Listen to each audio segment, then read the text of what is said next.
ဒါကျွန်တော်နာမည်တော့ခုတော်ဆုံးဖို့ပါကျွန်တော်တောင်းယူရတဲ့အတင်ကတော့အခုယူဆက်ကိုအတင်းကြီးပြချက်ကိုတောင်းယူထားပါ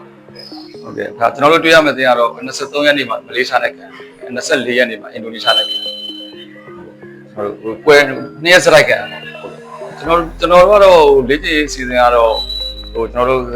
တစ်ပတ်ကို6ရက်ပေါ့6ရက်ရတယ်မနေ့တစ်ချိန်ဒါညနေတစ်ချိန်ပေါ့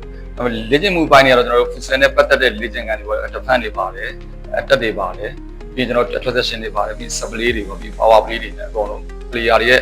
အားတာချက်အားနည်းချက်ကိုကြည့်ပြီးတော့အကောင်းဆုံးဖြစ်အောင်တော့ကျွန်တော်တို့ချိုးသားလေ့ကျင့်နေပါတယ်ကျွန်တော်တို့ကတော့သူများတင်းတွေဘာမှလည်းမကြည့်ရတော့လေလေးလာလို့တော့မရဘူးဒါပေမဲ့ကျွန်တော်တို့အကိုအတင်းကိုပဲအကောင်းဆုံးဖြစ်အောင်ပဲတည်ဆောက်တယ်ကျွန်တော်တို့တင်းကိုတိုင်ပွဲတစ်ပွဲကိုအကောင်းဆုံးခံနိုင်အောင်ပေါ့ကလေးတွေကိုကျွန်တော်တို့ပြင်းပြင်းထန်ထန်လေ့ကျင့်ပေးနေတယ်ပေါ့ကျွန်တော်တို့ဒီသူများတင်းတွေကိုကျွန်တော်တို့ခေါင်းကုန်းကိုမခံဘူးတတ်နိုင်တယ်အကောင်းဆုံးကလေးတွေတိုးတက်လာအောင်အကောင်းဆုံးပြင်ဆင်ပြီးတော့လေ့ကျင့်ပေးဟုတ်ကျွန်တော်တို့ player တွေကိုအားလုံးကိုစိတ်ကြိုက်ရွေးတာတော့ကျွန်တော်တို့အားလုံးယုံကြည်ပါတယ်ကျွန်တော်တို့လည်းပြိုင်ပွဲကိုလည်းကျွန်တော်တို့အကောင်းဆုံးရှင်ပြန်ပြီးတော့ကျွန်တော်ထင်တယ်ကျွန်တော်ဘိုလူဘဲတီတော့ရောက်အောင်ကျွန်တော်တို့ရောက်အောင်သွားမှာပါကျွန်တော်တို့ဘိုလူဘဲတီရောက်အောင်သွားမယ်လို့ကျွန်တော်တို့ကြည့်တဲ့ကိုပဲပြောချင်ပါ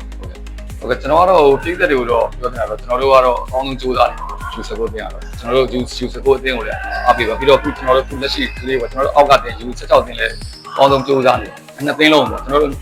နှစ်သိန်းလုံးအားပေးပါလို့ကြည့်တဲ့တွေကိုပြောချင်ပါတယ်ကျွန်တော်ကြည့်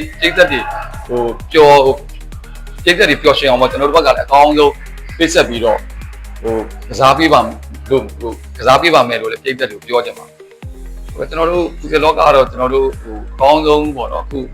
မြေပြင်မှာအကောင်းဆုံးကျွန်တော်တို့ပြိုင်ပွဲတွေလည်းအများကြီးပဲအကောင်းဆုံးလုပ်နေကြတယ်ကျွန်တော်တို့ဒီဖူဆယ်ပြည့်တဲ့လည်းကျွန်တော်တို့ရဲ့ခွန်အားပါကျွန်တော်တို့အားသေးပဲပေါ့နော်ကျွန်တော်တို့အကောင်းဆုံးချိန်တော့ဒါရောက်လာမယ်လို့ကျွန်တော်တို့ထင်ပါတယ်ပြည့်တဲ့တွေအားမလျှော့ပဲနဲ့ကျွန်တော်တို့ဆက်ပြီးတော့အားပေးကြပါလို့ကျွန်တော်ပြည့်တဲ့တွေကိုဒီနေရာပဲပြောချင်ပါတယ်ဟုတ်ကဲ့ကျွန်တော်လည်းကျေးဇူးအများကြီးတင်ပါ